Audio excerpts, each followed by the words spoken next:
अस्सलाम वालेकुम रहमतुल्लाहि व बरकातुहू। डियर स्टूडेंट, आज हम लोग हायर डिफरेंशियल इक्वेशन में जो पार्टिकुलर सॉल्यूशन होता है उसको निकालना सीखेंगे।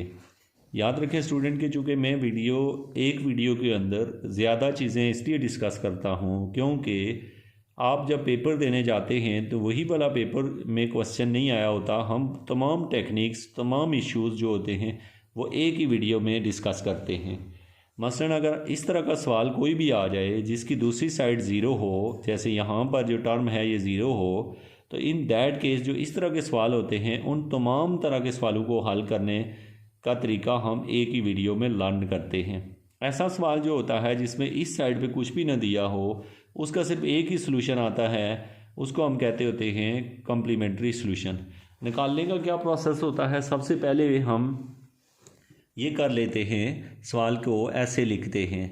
ठीक है, आपने लिख दिया 9d² -12d + 4 = 0। ये जो आपने सॉल्यूशन जब लिखना होता है, याद रखें स्टूडेंट, तो पहले स्टेप जो को गिवन क्वेश्चन होता है उसके ऊपर सॉल्यूशन लिखा करो। अगले स्टेप में हमने ये सवाल लिख लिया। अब स्टूडेंट ये जो लिखा हुआ है इसको हल करने के जितने भी वेज़ हैं, मतलब सवाल बदल भी जाए, किसी भी किस्म का कोई भी टॉपिक के रेलिवेंट क्वेश्चन आ जाए तो हम हर एक फेज़ को डिस्कस करेंगे। तो इसलिए यहाँ पर सबसे पहले तो हम इसको देख लेते हैं कि ये कैसे हल होगा। अब देखें, आपने पहले तो आपके समझ हो कि ये सवाल जो है आपको पता है ये dy/dx की फॉर्म में भी लिखा हो सकता है। प्रीवियस वीडियो में मैं डिस्कस कर चुका हूँ।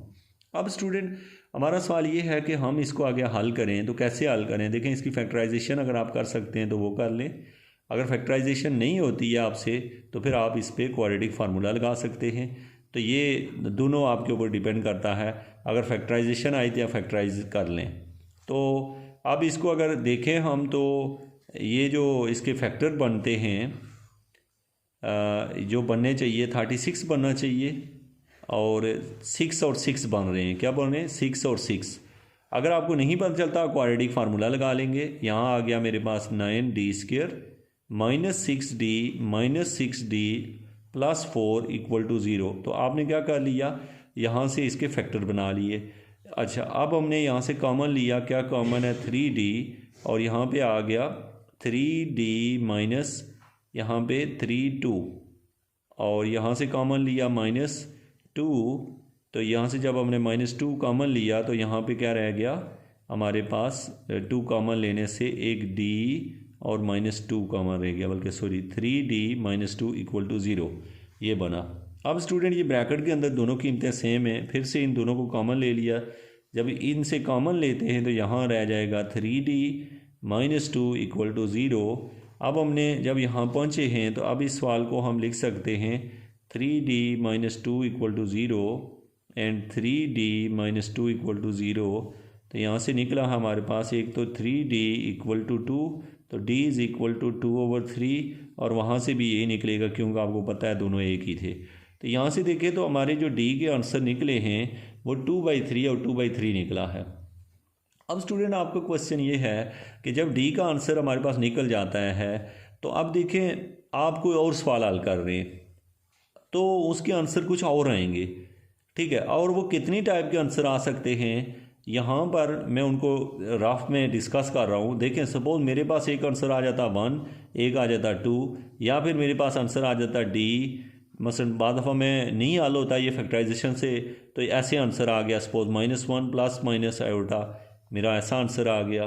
तो या फिर मेरा जो आंसर है वो जो भी अब मैं सवाल हल कर रहा हूँ उसके मुताबिक यहाँ 2 और 5 आ गया। तो इसका मतलब है कि जब हम सवाल को हल करेंगे तो उसके जो जवाब निकलेंगे वो क्या होंगे स्टूडेंट? डिफरेंट टाइप के हो सकते हैं। अब जो भी आंसर वहाँ से निकलता है स्टूडेंट, ये जो हमने लिखे हैं इनको हम सॉल्यूशन में लिखते हैं। मैं इनके तरीके आपको सिखाता हूँ। जैसे कि जो हमारा सवाल है उसका सॉल्यूशन तो ये है। अगर सॉल्यूशन, ये जो सॉल्यूशन निकला है ये रिपीट हो रहा है। क्या हो रहा है? रिपीट हो रहा है। आंसर 2 बार आया है। अगर आप देखो कि d की कीमत रिपीट हो रही है तो आपका जो सॉल्यूशन होता है उसको हम लिखते हैं yc।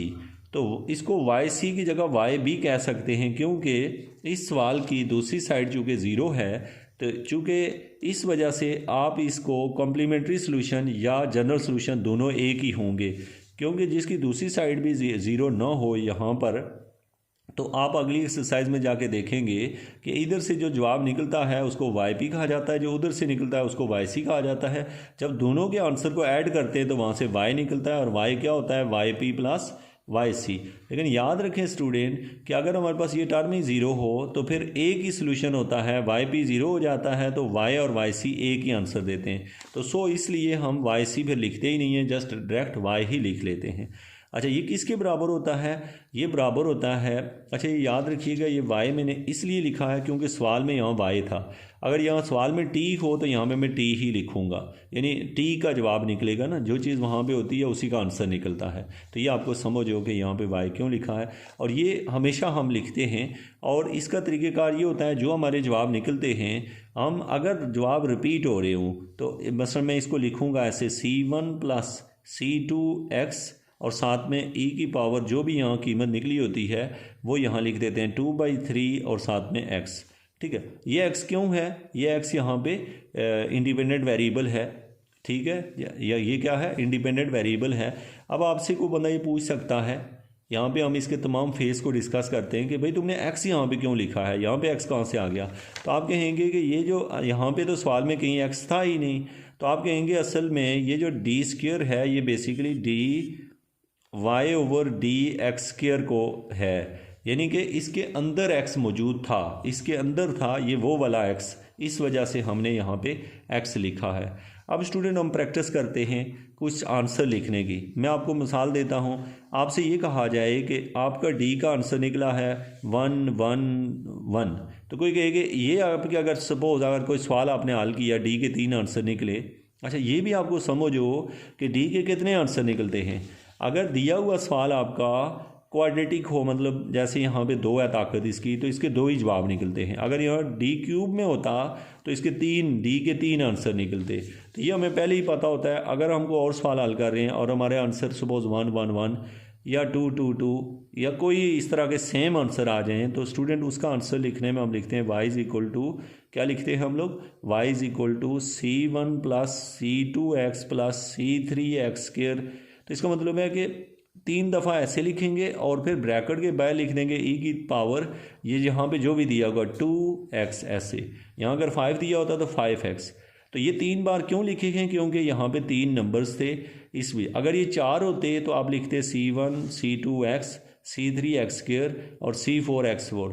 तो यानी अगर ये 4 कीमतें होती, जैसे यहाँ 1 2 और होता, तो आप आंसर ऐसे लिखते C1 plus C2x plus C3x square plus C4x3। ठीक हो गया। तो ये हो गया मेरे पास। इसके साथ हमने लिखना क्या है, e की पावर 2x। तो ये आपको पता हो कि इस तरह का जो भी जितने दिए होते हैं उतना ही ये लिखना पड़ता है। तो ये होता है सॉल्यूशन लिखने का एक तरीका। लेकिन अगर हमारे जवाब ऐसे आ जाएं, जैसे कि यहाँ पे डी का आंसर 5 और 6 निकल आए, तो फिर हम ऐसे लिखते हैं YC is equal to C1, क्या लिखते हैं C1। अब सपोज आपका आंसर 5 और 6 आया, ये आंसर रिपीट नहीं हो रहा, तो आप ऐसे लिखेंगे इसे C1 e की पावर 5x और इसको लिखेंगे plus C2 e power 6x, यानी जो यहाँ दिया होगा वही हम लिखेंगे। अगर कोई स्टूडेंट ऐसा कर देता है कि YC ऐसे लिख देता है, C1 e की पावर 6x पहले लिख देता है और e की पावर 5x बाद में, यानी इन दोनों की जगह बदल भी दे, तो उसका भी आंसर सही होगा, इसका भी सही होगा, क्योंकि कांस्टेंट इधर उधर आने से कोई फ़र्क नहीं पड़ता। अगर C1 के साथ ये आ गया तो C2 के साथ उधर भी आ जाए, तो दोनों एक ही बातें हैं। अब एक स्टूडेंट इसको YC लिखने के बजाय Y लिख रहा है, तो भी उसका इसलिए सही है क्योंकि अगर सवाल की इस साइड पर 0 दिया हुआ है तो दैट्स मीन YC और Y चूँकि बराबर होते हैं, इसलिए हम ऐसा लिखते हैं। अब फर्दर क्या होता है, सपोज़ हमने एक सवाल को हल किया, वहाँ से D का आंसर निकलेगा जैसे 2 - 3 आयोटा निकल आया। अब ऐसे सवाल का जिसका आयोटा वाला जब भी आता है उसके साथ प्लस माइनस निकलता है, ठीक है। अब स्टूडेंट अगर ऐसे मसलन मैंने किसी सवाल को हल किया, उसका आंसर अगर इस तरह निकल आए, तो उसके सोल्यूशन ऐसे लिखते हैं। उसका सोल्यूशन होता है YC is equal to C1 sine, यहाँ से हमने साइन लिखना है और वो कीमत लिखनी है जो यहाँ लिखी हुई होती है इस जगह पे, ठीक है, सॉरी इस जगह नहीं, यहाँ पे ये जो है 3, तो यहाँ लिख देंगे 3x plus C2 cause of, वह यहाँ वाली कीमत ही लिखनी होती है 3x, और ब्रैकेट के बाहर स्टूडेंट e की पावर जो यहाँ पर हो, जैसे 2 है तो 2x लिख देते हैं। मैं एक और सवाल इसी तरह का लेता हूँ। देखें मेरा d अगर ये निकल आए 1 प्लस माइनस 2 आयोटा सपोज, तो मैं कैसे लिखूँगा? अच्छा, यहाँ पे जो प्लस माइनस होता है वो दोनों इसके अंदर एडजस्ट हो चुके होते हैं। इसका मतलब ये नहीं है कि प्लस वाला अलहदा लिख देंगे और माइनस वाला अलहदा, बस पूरे को इसी तरह हम लिख देते हैं। अब स्टूडेंट अगर मेरे पास सवाल ये है कि d is equal to 1 plus minus 2 iota, 1 plus minus 2 iota, तो फिर मैं क्या करूँगा? मैं इसको ऐसे लिखूँगा yc इज़ इक्वल टू क्या लिख दूँगा? c1 sign of 2x, 2x क्यों? यहाँ पे आयोटा के साथ 2 है, plus c2 cause of, c2 cause of क्या लिख दिया? 2x, यहाँ पे जो भी आता है वो सेम होता है, और ब्रैकेट के बाहर लिख दूंगा e की पावर यहाँ पे जो भी हो 1x। अगर स्टूडेंट आपका आंसर खाली d इज इक्वल टू खाली 2 प्लस माइनस 2 आयोटा आता है, तो फिर आंसर कैसे लिखेंगे? फिर भी आप लिखेंगे yc c1 sign 2x plus c2 काज 2x, और ब्रैकेट के बाहर अब हम कुछ भी नहीं लिखेंगे क्योंकि e की पावर 0x आएगा, क्योंकि वो रियल पार्ट इसका 0 है, तो e की पावर 0 1 हो जाता है, तो सो ऐसे ही हम आंसर लिखते हैं। अब स्टूडेंट यहाँ पर जो चीज़ आपने सीखनी है वो ये है कि अगर हमें कोई भी सवाल दिया हुआ हो जिसकी दूसरी साइड 0 हो, तो उस तरह के जो सवाल होते हैं, अब हम आते हैं क्वेश्चंस पे। जैसे यहाँ क्वेश्चन दिए हुए हैं, इन तमाम सवालों में क्या करना होता है? हमने किसी तरीके से उनके रूट निकालने होते हैं। रूट निकाल के आंसर चाहे जैसा भी हो हम उसको सॉल्यूशन की फॉर्म में लिख देते हैं। अब स्टूडेंट इस एक्सरसाइज के 2 पार्ट्स हैं, एक ये नीचे वाला हिस्सा और ये ऊपर वाला। ऐसे को हम इनिशियल वैल्यू प्रॉब्लम कहते हैं, जो कि हम नेक्स्ट वीडियो में डिस्कस करेंगे। लेकिन ये बिल्कुल इसी तरह के सवाल हैं, लेकिन इनके साथ एक कंडीशन दी होती हैं, जिसकी वजह से हम इन्हें कंडीशनल प्रॉब्लम कहते हैं। कौन सी कंडीशनें हैं? ये इनिशियल वैल्यू है, जो कि आगे डिस्कस करेंगे। लेकिन अब स्टूडेंट हमारा सवाल यहाँ पे ये है कि मैंने तो आपको मतलब आसान सवाल समझाया है, तो आप मुश्किल कैसे सॉल्व करोगे? या पेपर में जो भी सवाल आएगा, इन तमाम सवालों को स्टूडेंट हल करने के लिए हमें सिंथेटिक डिवीजन, अगर डी क्यूब में चले गए तो सिंथेटिक डिवीजन आनी चाहिए, जो कि मैं अभी आपको सिखा देता हूँ। एक सवाल लेके सपोज़ यहाँ से मैं ये कोई एक सवाल लिखता हूँ और इसको आगे, चूँकि स्क्वायर वाला आपने हल कर लिया, क्यूब वाला भी आप चेक कर लें। अब देखें स्टूडेंट, यहाँ पे मैं वो आइडिया आपको दूंगा जिससे आप तमाम सवाल हल कर सकें, ठीक है। अच्छा, ये मेरे पास आ गया डी क्यूब माइनस 4d का square plus d plus 6 into Y equal to 0। Suppose ये क्वेश्चन है। इस क्वेश्चन में स्टूडेंट आपको पता है कि मैंने आपको बताया सवाल को देख के दोबारा लिखें सोल्यूशन में ऐसे। फिर एक्सिलरी इक्वेशन इसको कहते हैं कि हम जस्ट उस इक्वेशन में y को हटा के 0 के इक्वल रख देते हैं। अब स्टूडेंट याद रखें, आपने एक बात याद रखनी है कि जो भी जब ताकत 2 से ज़्यादा हो सवाल में, तो उसके ऊपर सिंथेटिक डिवीजन का इस्तेमाल किया जाता है। सिंथेटिक डिवीजन में रूट ढूंढा जाता है एक, और रूट ढूंढने का प्रोसेस ये होता है कि हर एक रूट नहीं चेक करते कि 1 2 3 4 इस तरह नहीं करते होते, बल्कि यहाँ पे दिया हुआ जो नंबर होता है उसके डिवाइज़र जो होते हैं वो रूट होते हैं। अब 6 के डिवाइज़र क्या क्या हैं? 6 के डिवाइज़र हैं 1, ऐसे लिख देता हूँ मैं यहाँ। 6 के डिवाइज़र कौन कौन से हैं? प्लस माइनस 1, यानी कि 6 को 1 भी डिवाइड कर सकता है और माइनस 1 भी। डिवाइड का मतलब जो पूरा तकसीम कर सके। फिर इसको प्लस माइनस 2 भी डिवाइड कर सकता है, प्लस माइनस 3 भी कर सकता है, और प्लस माइनस 6 भी कर सकता है। तो इससे पता चला कि ये जो 6 है इसको ये तमाम नंबर डिवाइड कर सकते हैं। तो इससे हमें ये पता है कि अगर इसके हमें रूट चाहिए, असल में हमें कोई एक रूट चाहिए होता है, तो वो इन्हीं में से कोई होगा, या 1 होगा या -1, या 2 होगा या -2, या 3 होगा या -3, 6 होगा या -6 होगा। तो ये जो है इनमें से कोई भी रूट हो सकता है। तो जब भी हम रूट ढूंढ रहे होते हैं तो उस वक्त स्टूडेंट जो सबसे छोटा होता है उससे शुरू करते हैं। मतलब हम यहाँ पे ये सारा काम हम रफ में कर रहे होते हैं, उसको दिखाते नहीं हैं। अब हमने क्या करना है, यहाँ से सपोज मैंने लिया 1, अब मैं 1 यहाँ पुट करता हूँ और ये आपने रफ में पुट करना है, तो क्या आंसर 0 हो रहा है कि नहीं, यानी 1 माइनस 4 इंटू 1 क्या किया, 1 का क्यूब जो है बेटा 1 हो गया, ठीक है, और यहाँ पे स्क्वायर आ गया और प्लस 1 प्लस 6, तो अब चेक करूँ मैं इसे तो क्या ये 0 हो रहा है कि नहीं, ये बना 1 माइनस 4 प्लस 1 प्लस 6, तो ये देखें ये बन गया 6 प्लस 7 और ये 1 8 में से 4, ये 0 नहीं हो रहा, तो इसका मतलब है हमने 1 चेक किया, 1 इसका रूट नहीं है। अब स्टूडेंट इसमें -1 पुट करें तो डायरेक्ट में देखो तो -1 का क्यूब क्या होगा, -1 का क्यूब, इस -1 का cube -1 -4 into D square mean यानी -1 का स्क्र प्लस यहाँ पे आ जाएगा -1 प्लस 6, अब चेक करना है क्या 0 हो रहा है कि नहीं, तो ये बना -1, ये बनेगा -4 और डी का स्क्वायर जो है ना वो 1 बन जाएगा और ये बन जाएगा -1 प्लस 6। अब अगर हम नोट करें तो ये देखें ये बन गया है -1 और -4 और माइनस, ये तीनों मिलके -6 हो गए, वो +6 इसका मतलब 0 हो जाता है, तो हमें एक रूट मिल चुका है। अब आगे हमें ढूंढने की ज़रूरत नहीं होती, तो हमने क्या कर लिया, इसका एक रूट हमें मिल गया। अच्छा, सेकेंडली अगर हम सवाल को दूसरे तरीके से हल नहीं करना चाहते तो हम यहाँ से दूसरा रूट भी ढूंढ सकते हैं। असल में इस सवाल के 3 रूट हैं, हम वो तीनों इस तरह भी ढूंढ सकते हैं और सिंथेटिक डिवीजन से भी। अभी मैं आपको बताता हूँ कि एक रूट तो आपको मिल गया, यानी डी का एक आंसर ने मिल गया है -1, क्या मिला है -1।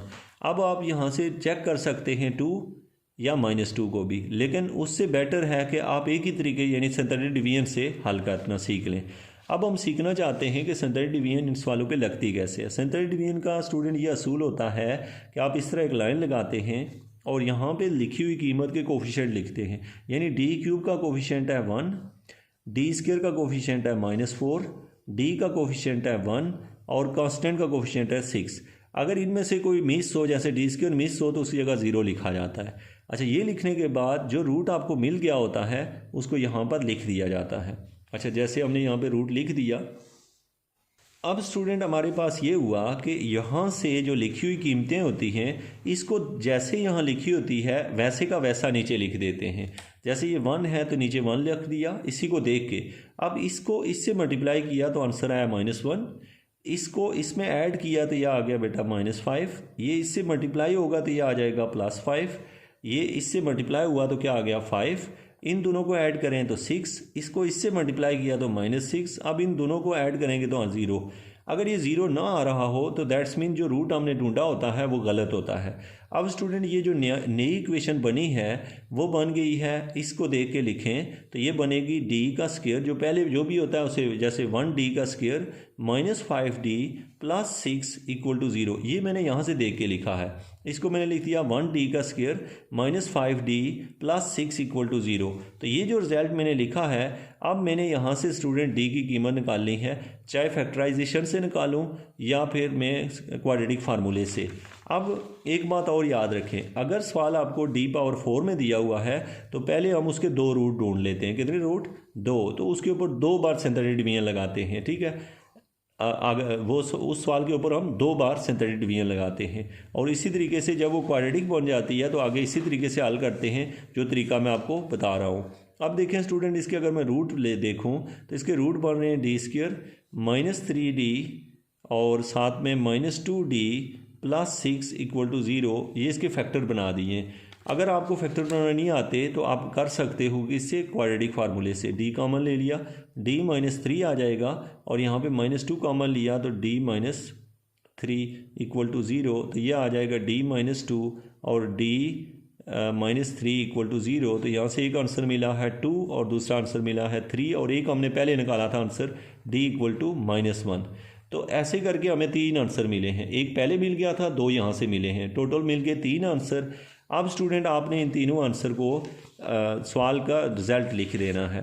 अभी मैंने आपको लिखना सिखाया हुआ है, अब आप इस तरह के सवालों का जवाब कैसे लिखते हैं वो देखें। आप लिखते हैं y = इसको yc लिखा जाता होता है, लेकिन अगर दूसरा पार्ट yp 0 हो तो फिर इसको y भी लिखते हैं तो कोई हर्ज नहीं है। yc = यहाँ से देख के लिखना है c1 e⁻²x, फिर लिखेंगे प्लस c2 e⁻3x और प्लस C3 ई की पावर माइनस एक्स। तो ये हमने इसका ये यहाँ से देख के लिखा। अगर कोई स्टूडेंट ये कर दे कि 3 वाला पहले लिख दे, 2 आगे पीछे करके लिख दे, तो उसका भी आंसर सही काउंट होगा। अब चूँकि इस सवाल का सिर्फ YC निकल सकता है, तो इसलिए इसको YC की जगह Y लिखा जाता है। तो ये हमने इसका क्या किया स्टूडेंट, इस तरीके से हमने इस क्वेश्चन को सॉल्व किया। अब स्टूडेंट हमारे पास जो एक्सरसाइज है जो कि हम यहाँ देख रहे हैं, इस एक्सरसाइज में जो सवाल दिए हुए हैं, अब अगर देखें तो देखें यहाँ पे जैसे D4 वाला क्वेश्चन है, तो इसको 2 बार स्टैंडर्ड डिवीजन लगेगी, फिर रूट मिल जाएंगे। अगर हमें रूट मिल जाएँ तो सोल्यूशन के लिखने के 3 ही बेस होते हैं। आपको वो तीनों पता हों, यानी कि वो या तो रिपीट हो रहे होते हैं, या फिर कॉम्प्लेक्स होते हैं, या फिर तीसरा ऑप्शन होता है कि डिफरेंट होते हैं। डिफरेंट हो तो आंसर आपने यहाँ लिखना सीखा है। अगर आपको फिर भी कोई यहाँ पे कोई प्रॉब्लम आ रही है तो ज़रूर आप मुझे कमेंट करके बता सकते हैं। वीडियो को लाइक कर लें, अगर आपने चैनल को सब्सक्राइब नहीं किया तो सब्सक्राइब कर लें लेटेस्ट वीडियो के लिए। Thank you so much.